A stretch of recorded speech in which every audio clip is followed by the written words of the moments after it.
Comment je suis venu à l'anthropologie? Comme probablement c'est le cas pour plusieurs collègues au Québec, c'est souvent par des voies assez compliquées et pas nécessairement toujours évidentes.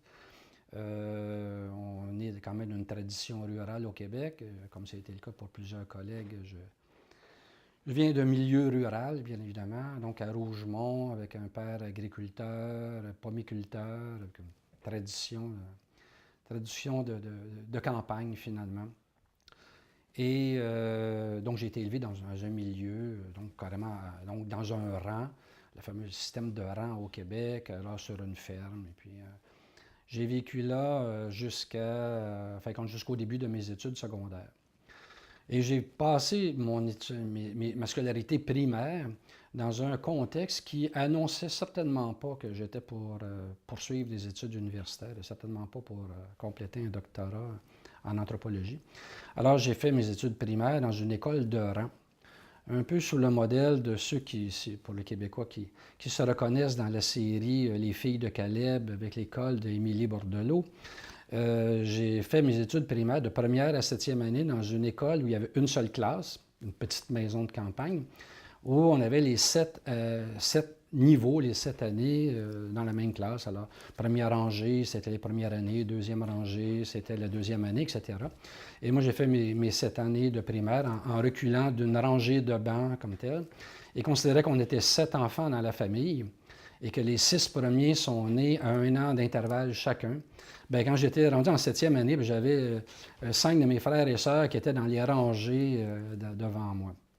Avec une enseignante, même dans les premières années de mon primaire, qui habitait à l'étage toute la semaine. Vraiment, le modèle assez classique. Pour toutes sortes de raisons, au secondaire, j'ai ensuite passé dans des collèges, les collèges privés à Montréal. Et évidemment, là, il y a eu comme un premier choc culturel. Quand on arrive, par exemple, au Collège Notre-Dame, avec les étudiants du milieu d'Outremont et de Ville-Mont-Royal et compagnie, et qu'on vient d'une école de rang, l'accent, l'habillement, etc., faisait un peu, ça accrochait un peu quand même. Mais bon, bref, j'ai passé ces étapes-là pour finalement faire les études collégiales et ensuite faire l'entrée à l'université. Probablement ce qui m'avait plus peut-être incité ou intéressé à l'anthropologie, ça a été peut-être comme plusieurs, des cours d'anthropologie qui étaient donnés au cégep, au collège. J'étais dans les toutes premières années des cégeps, j'ai eu le bonheur d'inaugurer, de tester le des systèmes collégial au Québec là, dans les toutes premières années, en 1970 en particulier. Et j'ai eu des cours d'anthropologie. On avait déjà des cours d'anthropologie à ce moment-là. Et évidemment aussi des cours de philosophie. Bon, les cours de philosophie qui étaient, on avait à l'époque 4 cours de philosophie obligatoires. Les cours d'anthropologie étaient optionnels. Mais j'étais passionné autant par les uns que par les autres. En anthropologie, on avait seulement, je crois, c'était 2 cours à l'époque. Et c'était Race et racisme et Origine et évolution de l'homme et de la culture. Et c'est ce qui ces cours d'anthropologie-là m'avaient vraiment motivé, intéressé. C'était moins par le biais donc de la sensibilité à l'altérité, les différentes cultures, bon, bien que tout ça était là, bien entendu. Mais ce qui me passionnait vraiment beaucoup, c'était de connaître, de réfléchir sur l'évolution de l'homme et de la culture humaine. À l'époque, il y avait toutes les grandes réflexions sur l'impact du passage au néolithique, par exemple, sur le développement des sociétés urbaines, la division professionnelle du travail, la division sexuelle du travail, les hiérarchies politiques et tout ça. Ça me passionnait, cette dimension-là. Alors, quand est arrivé le moment de faire un choix à l'université, disons que j'étais vraiment intéressé et attiré par l'anthropologie. Je me suis inscrit donc au département d'anthropologie à l'Université de Montréal. Mais j'avais fait quand même les 7 cours de philosophie qui s'offraient au collège Brébeuf à l'époque. On avait des excellents professeurs aussi. Et mon cœur balançait un peu entre les deux. Et finalement, je me suis inscrit à une mineure en philosophie et une majeure en anthropologie. Et pour tester un peu les deux et tout ça. Et finalement, après une première année en anthropologie, disons que mon cœur a balancé un peu du côté de l'anthropologie. J'ai abandonné l'idée de compléter cette mineure-là en philo. Et donc, là, vraiment, c'est l'anthropologie qui est apparue comme, mettons, le champ d'intérêt, mais toujours avec ce souci pour la réflexion quand même sur la culture, la diversité, mais la réflexion critique aussi sur la culture, sur l'engagement, sur les rapports entre culture et société, culture et politique, qui intéressait aussi la philosophie, bien entendu, peut-être autant que l'anthropologie, bien qu'évidemment dans deux, pas tout à fait de la même façon. Et après cette première année d'anthropologie, enfin d'études au département d'anthropologie, alors comme c'était un peu la mode, on est en 1972-73, on souhaitait beaucoup, chez beaucoup d'étudiants en anthropologie, l'idée était de partir faire un voyage autour du monde. Alors, j'ai fait comme plusieurs autres. On était partis, 5 copains, dont un qui était d'ailleurs, un qui était en philosophie, un en administration, puis d'autres en anthropologie. Et on est parti faire un voyage, théoriquement d'1 an autour du monde, qui n'a pas pu se compléter pour des raisons. On a eu un des collègues, un des amis a eu des problèmes de santé extrêmement sévères et après 5 mois de voyage, on a dû mettre fin, en plein milieu du désert du Sahara, on a dû mettre fin à ce voyage-là. Mais donc là, il y a eu un premier contact là, très concret, disons, avec la diversité culturelle et, bon, évidemment, des modes de vie différents et tout ça.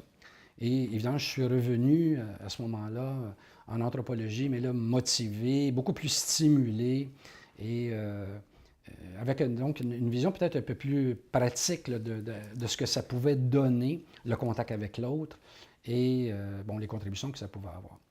Alors donc, comme ça, j'ai complété le baccalauréat en anthropologie. Mais il s'est présenté aussi d'autres éléments à un moment donné. Étant donné que j'avais donc raté une première session, une session d'automne finalement à l'université, j'ai terminé mon baccalauréat à Noël, quoi. Je veux dire, j'étais à un décalage d'une session et je devais commencer ma maîtrise finalement à l'hiver.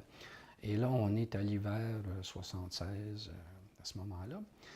Et je reçois une offre de la part d'un bonhomme, un professeur qui était au département d'anthropologie de l'Université de Montréal à l'époque, Jean Benoît, qui dirigeait le Centre de recherche Caraïbes, qui m'avait, parce qu'il donnait les cours d'anthropologie de la Caraïbe que j'avais suivis, et il m'avait offert l'été d'avant de faire un pré-terrain à la Martinique. Il m'avait dit à ce moment-là, écoute, il y a dans la Caraïbe, il y a des phénomènes bizarres qui se passent au niveau du religieux. Il y a une explosion du développement de nouvelles églises protestantes, adventistes du 7e jour, églises évangélistes, baptistes, témoins de Jéhovah et tout ça, et qui n'existaient pas, même dans les années, début des années 60, même fin des années 60. Et là, tout à coup, ça basculait. Il me dit, est-ce que tu serais intéressé peut-être à aller voir un peu qu'est-ce qui se passe? Il m'avait payé un billet d'avion, terrain d'1 mois, où alors je séjournais à la station de recherche du Centre de recherche Caraïbe qui était à Font-Saint-Jacques, à la Martinique. Et je suis allé faire des entrevues avec des pasteurs adventistes et tout ça. Je trouvais ça extrêmement intéressant. L'anthropologie de la religion n'était pas nécessairement mon premier choix comme thématique. Et je dois dire que probablement que la Caraïbe était probablement une des dernières aires culturelles qui pouvait m'intéresser aussi. En fait, à l'époque, je regardais beaucoup plus du côté de l'Iran, l'Afghanistan, l'Irak. Ça, c'était des pays qui me passionnaient. C'était cet univers que je voulais découvrir. Mais là, on arrive vers la fin des années 70 et il y avait un prof à l'Université de Montréal, Hassan Balexi, qui connaissait cette région-là et qui m'avait dit, écoute, je pense qu'on s'en va vers une certaine instabilité politique. Alors, c'était 2 ans avant la révolution islamiste en Iran. Et je pense qu'il ne s'était pas trop trompé quand on regarde dans ça ce qui s'est passé dans l'histoire. Et donc, ben, je me suis dit, ben, peut-être que la Caraïbe, peut-être que ça serait à ce moment-là, bon, une avenue. Les facilités que donnait le Centre de recherche Caraïbe aux étudiants de maîtrise étaient quand même intéressantes. Bon, on pouvait avoir des bourses et surtout une possibilité de faire certains séjours de quelques semaines dans le Centre de recherche Caraïbe fonctionnait aussi un peu comme une auberge de recherche. Il pouvait accueillir une quinzaine de personnes qui pouvaient passer quelques semaines, certains même quelques mois sur place. Et pour les étudiants, bien, pour nous, ça devenait un endroit de transit. On pouvait s'installer là pendant quelques semaines, le temps de trouver une famille, par exemple, pour aller faire notre terrain ou un logement, etc. Et c'est ce que j'ai fait. Finalement, j'ai décidé d'aller. Par contre, là, bon, là un peu la vie fait un peu les choses bizarrement. J'ai fait un peu les choses à l'envers. Lorsque j'ai terminé mon bac, donc c'était à Noël 76, donc en 77, je suis parti faire mon terrain de maîtrise à la Martinique, un terrain de 4 mois, sur les adventistes du 7e jour, mais avant d'avoir fait ma scolarité de maîtrise. Alors, j'ai fait mon terrain et là, à l'automne, je me suis inscrit à la maîtrise en anthropologie. J'ai fait ma scolarité de maîtrise et à l'été suivant, j'ai déposé mon mémoire de maîtrise qui était déjà complété, en fait, en suivant. Et là, ensuite, dans notre carrière, on se retrouve dans une position, dans notre carrière d'enseignement, d'inciter nos étudiants à suivre des parcours un peu classiques. Écoutez, vous devez faire votre scolarité, définir votre problématique de recherche, votre sujet de recherche et tout. Et ensuite, vous allez faire votre terrain une fois que vous avez maintenant l'approbation du comité d'éthique à la recherche. Situation qui n'était pas le cas, évidemment, au milieu des années 70. Alors, j'ai fait un peu un cheminement un peu inverse. Alors, mon mémoire de maîtrise, ma première recherche, mon premier terrain anthropologique portait avait donc comme objectif de comprendre les mécanismes sous-jacents à la conversion des Antillais martiniquais, là, Antillais francophones, catholiques, à des églises protestantes, donc églises de petits groupes. Bon. Et là, évidemment, dans toute une approche un peu... évidemment, là, je n'avais pas vraiment... N'ayant pas fait de scolarité, j'avais une préparation théorique un peu limitée, bien entendu. J'allais là, je faisais des entrevues avec des pasteurs et avec des convertis. J'essayais de comprendre avec eux quel cheminement ils avaient suivi, quels étaient les motifs de leur conversion et tout ça. Et moi, j'arrivais dans un contexte où... bon, tout ce que j'avais comme background un peu théorique, c'était les approches un peu weberiennes sur l'éthique protestante et l'esprit du capitalisme, en fin de compte. Et je me disais, bon, ben peut-être que là, les Antilles francophones sont en plein changement socio-culturel. Les systèmes de plantation traditionnels, les anciennes plantations de canne à sucre, et progressivement de plus en plus les plantations bananières aussi, qui était vraiment basé sur des modèles hyper traditionnels de l'économie. Hein. Une économie capitaliste, mais basée vraiment sur l'exploitation de grandes plantations agricoles par des blancs créoles, propriétaires fonciers, avec une main-d'œuvre qui n'était plus esclave, bien entendu, mais en tout cas sous-payée et tout ça. Alors, on était dans un basculement vers une nouvelle forme d'économie de service. À partir du moment où, surtout après 1948, la Martinique, comme la Guadeloupe d'ailleurs, la Guyane et la Réunion, vont devenir des départements français d'outre-mer. Il va y avoir donc injection de fonds publics, développement de services publics avec augmentation du niveau de vie aussi, bien entendu, dans les années 50, 60, 70. Important. Enfin, bon, bref, donc je m'en allais dans cette optique-là. Et un peu, et le terrain m'a amené carrément à voir que peut-être que je m'étais planté finalement. C'est toutes les limites des cadres théoriques un peu tout faits d'avance qu'on peut utiliser dans les terrains. on se rend compte que ça ne passe pas le test de la réalité. Et je voyais tout le temps qu'il y avait du côté de la population martiniquaise toujours cette question de la sorcellerie qui était toujours omniprésente, ce qu'on appelle la quimboiserie à la Martinique, qui est la sorcellerie locale, où dans les discours des convertis, il y avait toujours cette notion-là que, ben, écoute, les catholiques sont trop tolérants. L'Église a toujours été tolérante par rapport à la sorcellerie, et voire de connivence même avec la sorcellerie. Alors, il y a des gens avec lesquels j'ai développé des liens un peu plus proches aussi, des Martiniquais, qui vont même à un moment donné, pour toutes sortes, il y a eu des épisodes un peu de violence envers des enfants, des jeunes dans des églises adventistes. Et il y a des parents qui ont pris un recul critique par rapport à certains pasteurs qui se sont mis à me tenir des discours assez sévères en me disant, écoute, les pasteurs, certains pasteurs sont à coquiner avec la quimboiserie, et comme les curés, etc. Bon. Et là, à un moment donné, mais là, comme jeune chercheur, on se dit, oui, bon, regarde, mais là, peut-être qu'il ne faut pas que je tombe non plus dans les biais d'exotisme, à tout ramener à la sorcellerie, etc. Bon, on est quand même dans une société moderne, tout est en voie de changement, bien sûr. C'est plutôt peut-être les changements culturels qui sont en cause dans cette dynamique de conversion. Et finalement, j'ai vu, écoute, la quimboiserie, elle est importante quand même dans tout ça. Enfin, bon, bref.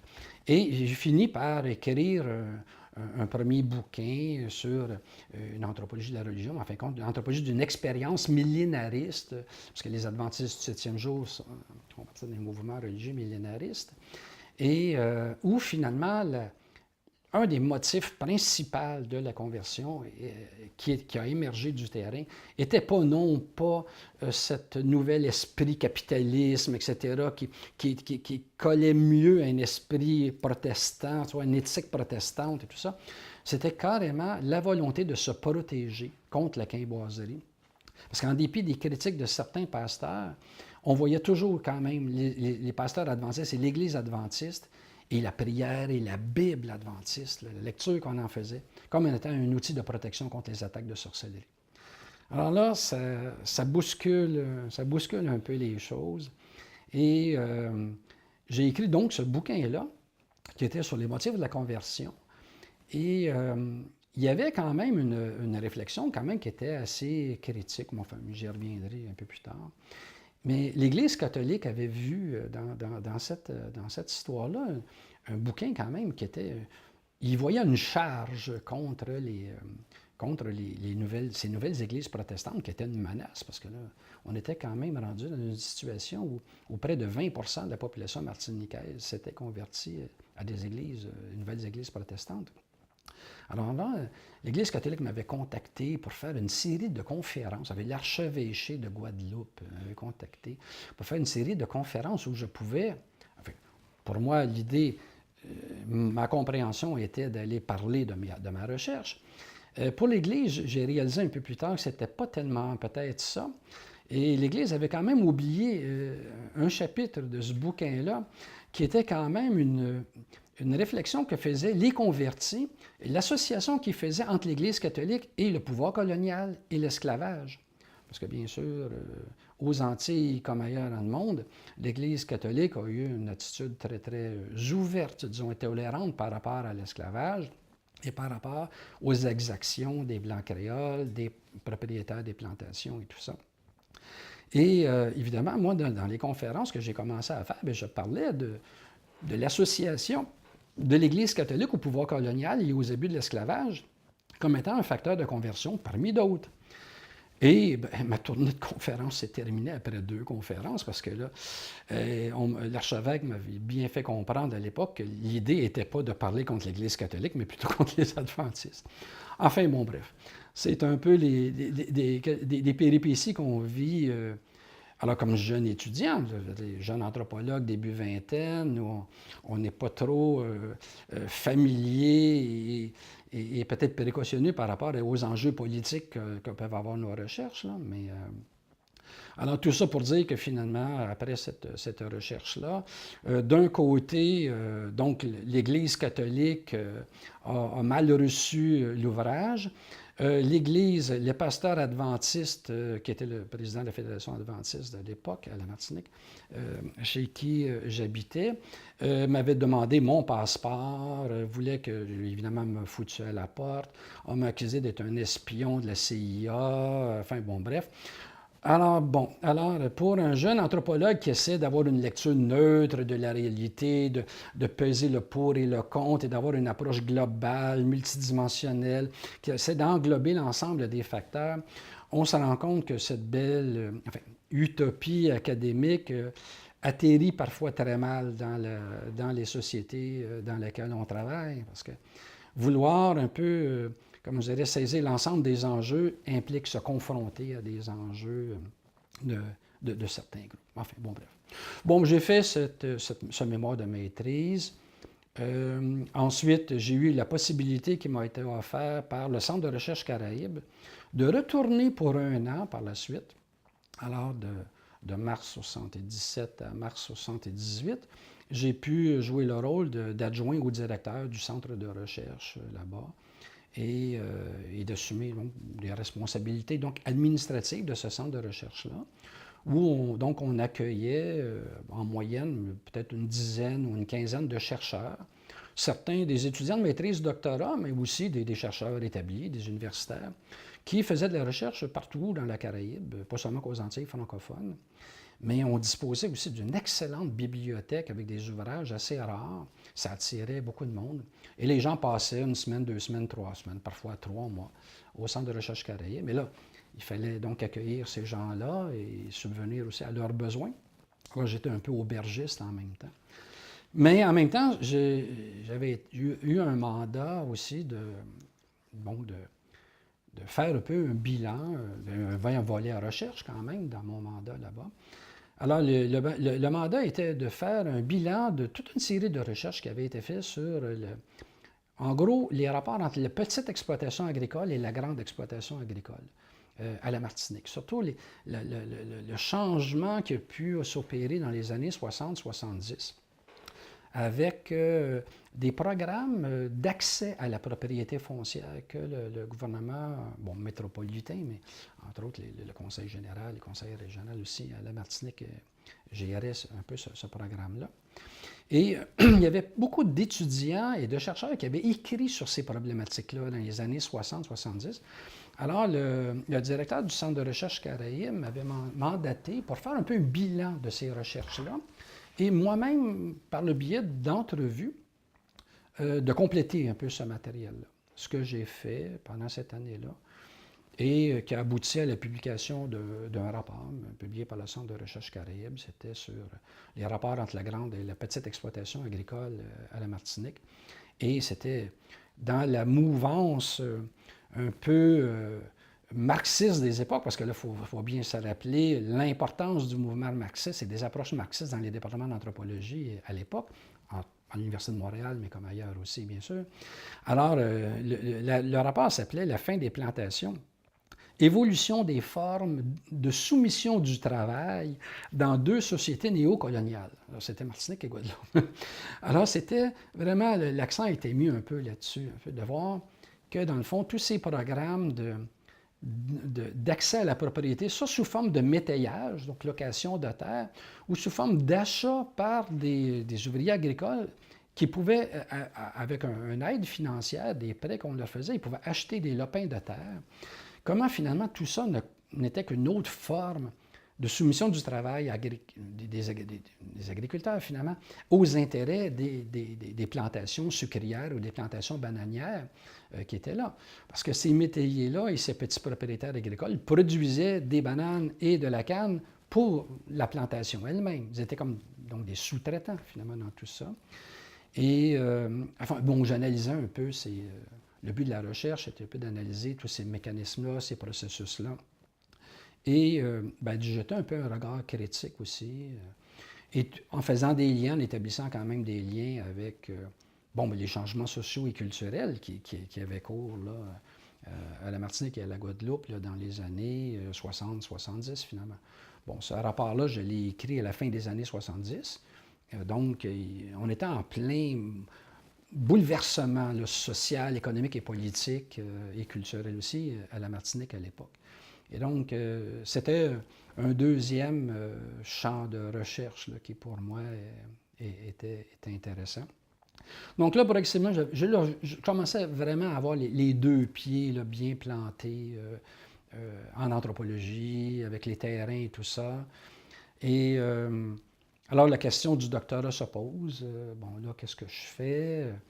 Alors, il y avait Serge Larose, qui était le directeur de la station de recherche à la Martinique, avec laquelle je travaillais, qui, lui, avait travaillé, fait sa thèse au London College, et qui m'encourageait à aller peut-être faire mon doctorat à Londres.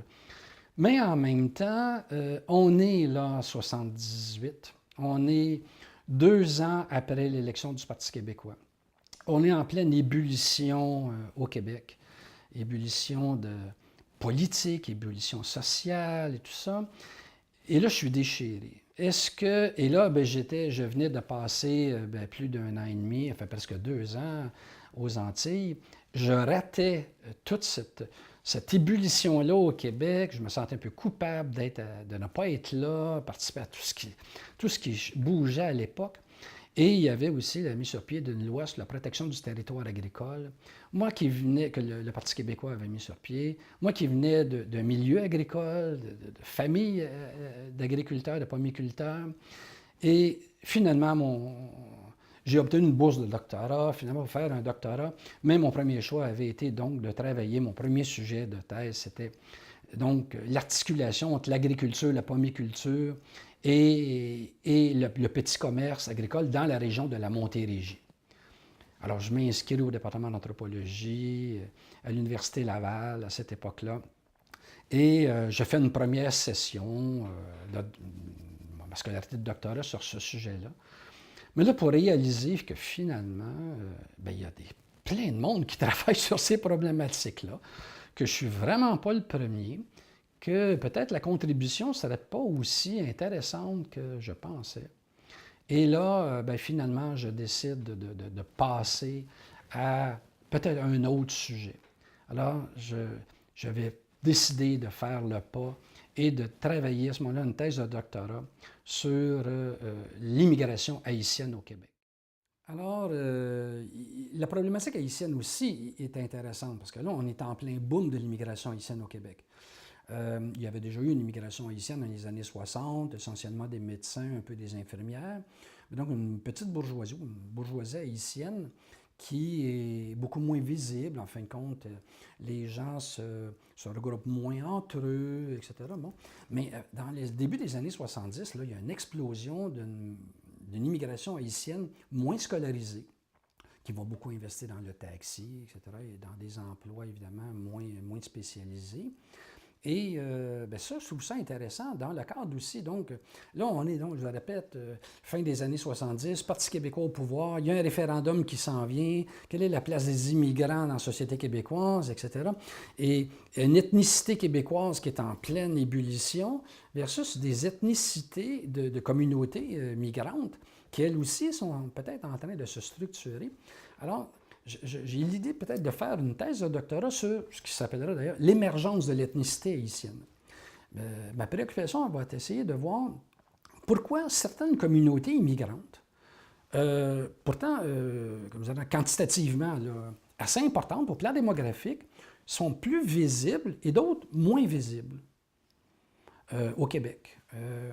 Les Polonais, par exemple, les Allemands, qui sont des communautés quand même assez démographiquement conséquentes, mais qu'on voit beaucoup moins dans les médias et beaucoup moins prendre de la place que, par exemple, les communautés italiennes et que la communauté haïtienne, qui va vraiment être omniprésente là, dans la population, enfin, dans la société québécoise, puis dans les médias aussi dès les années 70.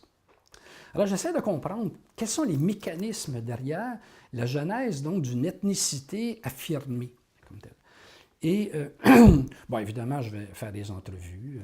La thèse démarre là-dedans. comme ça. Je vais faire des entrevues, bien entendu, avec une centaine d'entrevues avec des leaders de la communauté haïtienne à Montréal, mais aussi des migrants haïtiens, pour essayer de comprendre d'abord, évidemment, les motifs de leur émigration, comme pourquoi ils quittent Haïti, les problématiques qu'ils rencontrent comme immigrants dans la nouvelle société d'accueil.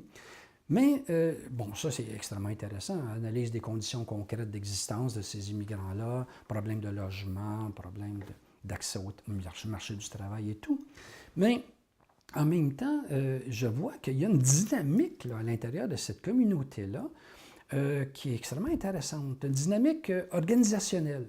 Il y a beaucoup d'associations haïtiennes qui sont même, dans certains cas, un peu en compétition les unes avec les autres. Évidemment, il y a un bureau de la communauté haïtienne dont on entend parler un peu plus souvent, mais aussi plein d'autres petites organisations qui sont très organisées, efficaces et très présentes dans la communauté. En même temps, bien, il y a tout un marché qui se développe, aussi un marché économique. Des épiceries haïtiennes, des salons de coiffure haïtiens. Même dans les cliniques médicales, il y a des cliniques médicales. Il n'y a pas de clinique médicale polyclinique à l'époque, mais purement haïtienne, mais des polycliniques où il y a une quantité de médecins haïtiens où, d'évidence, on cible la clientèle haïtienne. Alors, je développe le concept de marché des services comme étant un des lieux, des sources de la dynamique de constitution d'une ethnicité haïtienne. Alors, je vais creuser cette histoire-là en faisant des entrevues, évidemment, dans les petits commerces et avec les clients de ces petits commerces-là. Et ben c'est ça, je vais voir qu'il y a d'abord un marché des services communautaires, où on offre des services juridiques, de l'aide juridique, des services de traduction et des services de facilitation d'accès au travail et au logement pour la communauté, mais aussi un marché des services économiques qui lui aussi contribue à structurer une véritable communauté, mais qui sont aussi les bases d'une affirmation identitaire. Alors, ça, pour moi, je trouve ça extrêmement intéressant. Je vais creuser ça va devenir la base, en fin de compte, de la thèse que je vais soutenir. Mais en même temps, pour réaliser qu'il n'y a pas qu'une seule ethnicité. Il y a une ethnicité, bien entendu, haïtienne militante. C'est-à-dire que les associations, évidemment, travaillent, et c'est la condition première un peu de l'existence de ces associations-là. S'il n'y a pas de reconnaissance d'une identité haïtienne et que tous les Haïtiens veulent se fusionner, se mêler dans la population québécoise, bien évidemment, ces associations-là ont moins de pertinence comme telles. Et je réalise que là, il y a peut-être un clivage dans la communauté haïtienne, c'est-à-dire des Haïtiens moins scolarisés qui, eux, vont vraiment s'investir dans cette ethnicité haïtienne-là, qui vont aller dans les petits commerces, vont aller voir des médecins haïtiens, vont utiliser les services des associations communautaires haïtiennes, mais une fraction, et surtout peut-être les Haïtiens plus scolarisés, professionnels, qui, eux, vont vouloir se tenir à l'écart et ne pas habiter dans un quartier où il y a trop d'Haïtiens. Ils vont vouloir s'en aller à Laval, à Longueuil, enfin, à Saint-Bruno. Ils vont vouloir donc éviter d'être associés à une communauté haïtienne. Et là, évidemment, ça crée d'abord des tensions à l'intérieur de la communauté, mais ça montre aussi qu'à côté de cette ethnicité militante, il y a une ethnicité, comment je dirais, que j'ai appelée d'invisibilité.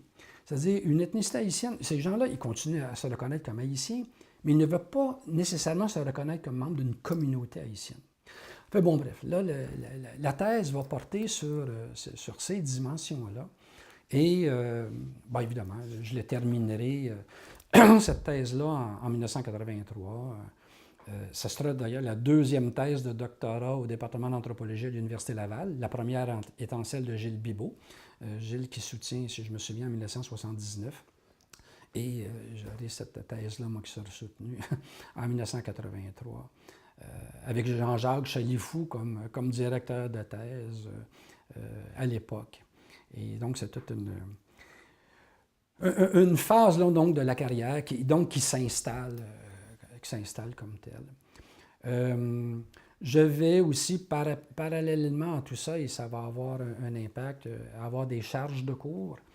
À partir de 1978, j'aurai des charges de cours comme anthropologue, à l'Université de Montréal, mais aussi à l'Université du Québec, où je donnerai Mais là, j'enseignerai de façon assez conséquente là, euh, euh, des cours d'anthropologie de la société de consommation, anthropologie de la santé, mais anthropologie de la mort, anthropologie de la famille, toutes sortes de choses, de cours qui vont, en fin de compte, consacrer un peu.